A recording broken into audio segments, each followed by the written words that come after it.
Merci beaucoup, mesdames, messieurs, bienvenue dans cet hémicycle. Juste un mot d'abord pour vous prier d'excuser l'absence de Daniel Percheron, notre président de région. Il devrait nous rejoindre pour un temps au moins de ce colloque en fin de matinée.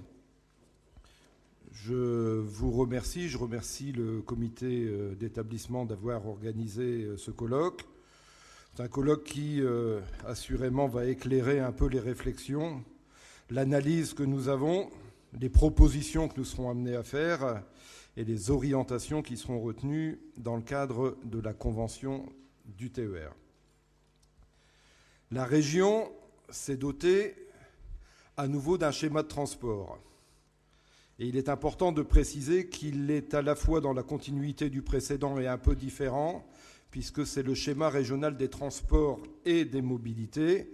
Il concerne à la fois les marchandises et les personnes, et il est une composante de nos orientations en matière d'aménagement et de développement durable du territoire.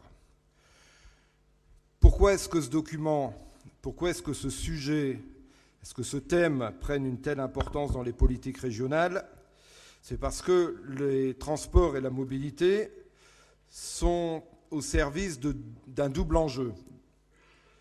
La structuration du territoire, l'équilibre dans l'aménagement du territoire, la répartition stratégique et géographique des éléments de développement en région et des différentes fonctions à exercer.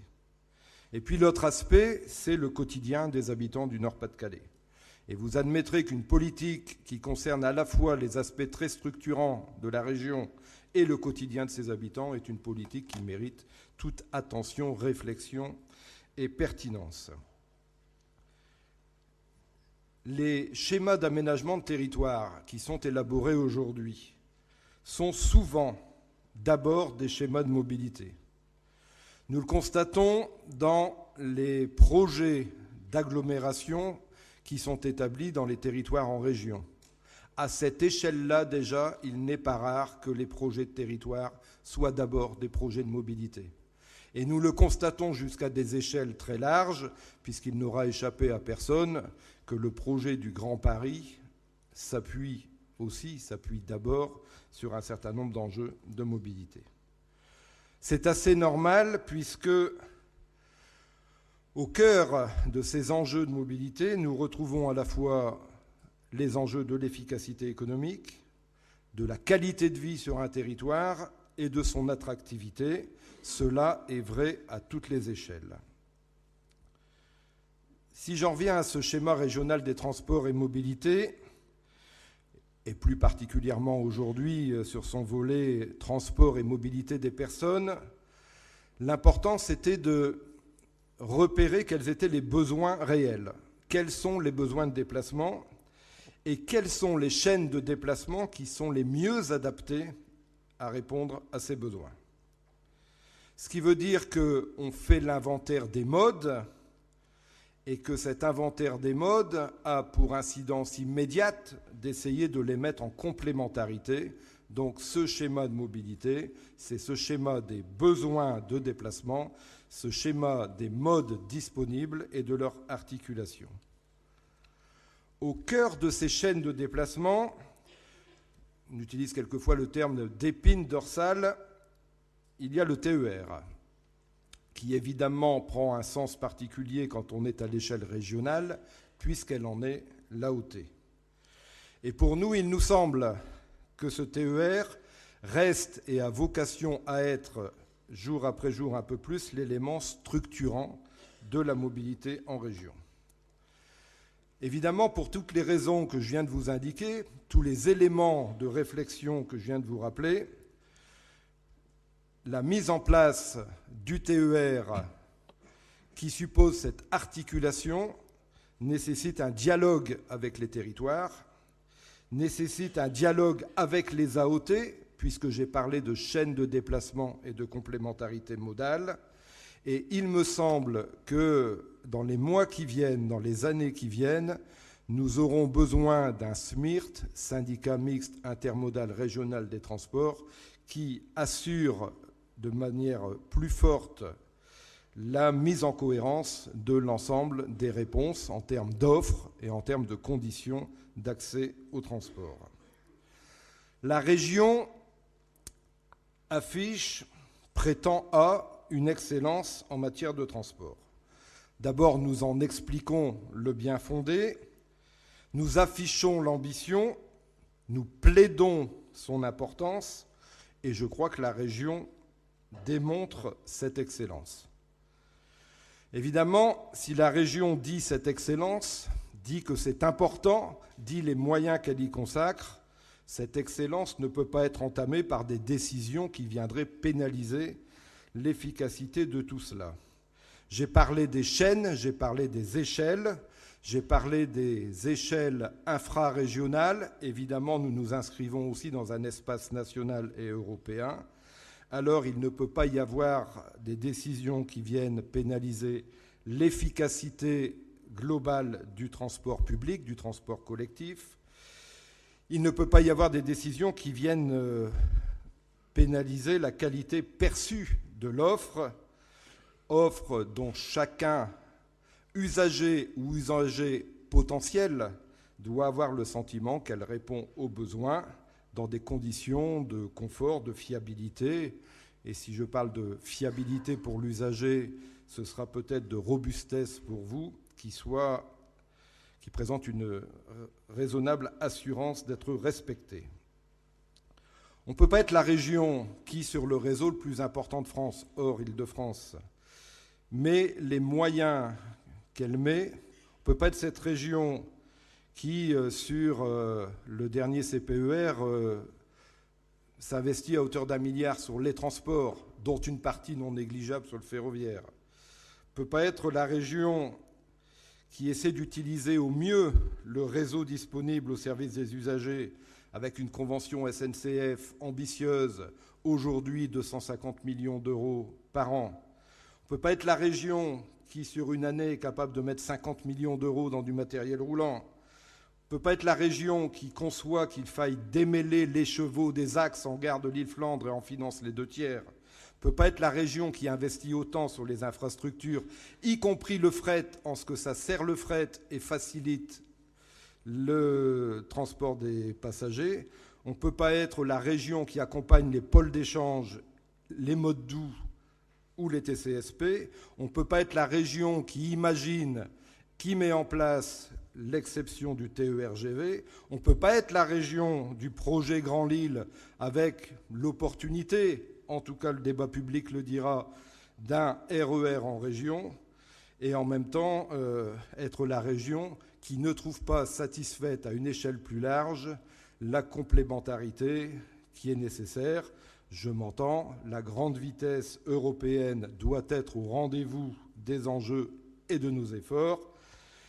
On ne peut pas imaginer que cette complémentarité indispensable avec ce que nous mettons en place en région ne se trouve pas servie à travers des TGV ou des intercités qui seraient supprimés ou qui seraient inadaptés dans leurs horaires.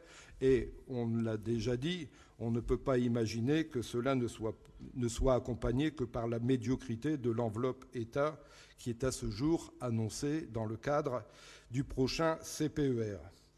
Puis d'une façon générale, je crois qu'il y a un préalable qui est nécessaire, et je veux croire qu'il sera trouvé, c'est celui de la confiance. Confiance entre les partenaires, la région, l'État, RFF, SNCF. Au passage, c'est quand même pas un très bon signal qui est envoyé par l'État quant au titre du transfert de compétences. De la compétence TER, on nous reconnaît une dette de 30 millions. Je pense que l'État s'honorerait à s'acquitter de cette dette. Ça fait partie des petites choses qui facilitent un petit peu quand même les relations dans des moments où nous sommes dans les contractualisations avec l'État ou dans les négociations de conventions avec la SNCF.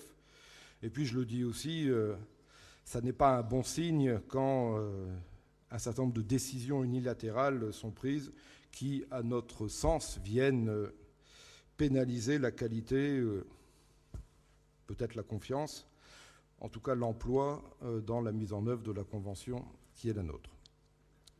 Juste un mot sur cette convention TER qui va être signée. Juste un mot, puisque évidemment nous y reviendrons. Une table ronde y est même consacrée. Cette convention, elle doit être, et je suis persuadé qu'elle va être, un exercice réussi. Je suis plutôt optimiste de nature. Et ça va être réussi parce qu'on ne peut pas tous déclarer son importance et pas y mettre toutes nos capacités. Tous les moyens disponibles, alors quand je parle des moyens disponibles, fussent-ils comptés aujourd'hui plus que jamais, mais quand je parle des capacités, c'est aussi des capacités d'optimisation, d'imagination, de dialogue. En gros, je suis persuadé que nous ne pouvons pas renoncer à y mettre une vraie volonté de transparence et de construction qui privilégie objectif par objectif et chapitre de la Convention par chapitre de la Convention, plutôt les moyens de faire que les raisons de ne pas faire. Donc nous allons, j'en suis persuadé, avec le dialogue et dans un climat qui sera, je veux le croire, apaisé, réussir l'écriture de cette Convention. Elle suppose une concertation. Nous l'avons engagée. Des étapes successives viendront compléter le travail que nous avons engagé, concertation avec les usagers et leurs représentants, avec les cheminots et leurs représentants, concertation avec les territoires, les AOT, les élus de ces territoires et AOT, qui sont évidemment des interlocuteurs indispensables. Un mot sur le contexte, il est européen, on a beaucoup parlé du paquet ferroviaire, des inquiétudes, des interrogations s'expriment. Nous avions eu cette préoccupation, nous avions eu ces interrogations ou ces inquiétudes, et nous avions imaginé, et j'espère que cela sera constaté demain, que nous pouvions contribuer à sécuriser l'entreprise SNCF dans ce contexte-là. Un élément de contexte particulier pour notre région, c'est son aspect transfrontalier, et donc les relations à établir et les complémentarités de services à vérifier avec la Belgique. Et puis je disais tout à l'heure que les moyens étaient comptés plus que jamais. Évidemment, dans des budgets qui sont à la baisse pour les conseils régionaux, on ne peut pas imaginer que les moyens soient tout à fait les mêmes demain, encore moins qu'ils augmentent comme ils ont augmenté ces dernières années. Cela dépend de la décentralisation, cela dépend des compétences qui seront confiées aux régions, des moyens qui seront accordés aux régions pour y faire face. Aurons-nous cette fiscalité dynamique qui nous aiderait, ou pour le dire autrement, la décentralisation s'accompagnera-t-elle ou pas d'un peu plus d'autonomie, et d'autonomie financière et fiscale pour les régions? Nous le verrons. Des versements transport ont été imaginés ici, des écotaxes régionales ailleurs. Nous verrons ce qu'il en adviendra. Et puis, l'autre aspect de contexte, c'est quand même le service qui est attendu. C'est quand même la préoccupation première. C'est l'adéquation de ces services, l'adéquation équilibrée avec les moyens de l'AOT et de l'entreprise. Et puis, je le rappelle, c'est la préservation de l'emploi parce que c'est la qualité, parce que c'est porteur de qualité perçue par ailleurs. Et puis aussi parce que l'emploi, c'est une variable dont la situation sociale de la région ne permet pas d'user. Voilà, c'est aussi simple que ça également. Voilà, donc je vous remercie pour l'organisation de ce colloque. Je vous remercie pour les contributions que vous allez apporter pour préciser les éléments de contexte que je viens seulement de lister. Merci pour vos contributions à alimenter les réponses que nous aurons à écrire demain et à mettre en œuvre dans les prochaines années. Je vous souhaite une très belle matinée et de bons travaux.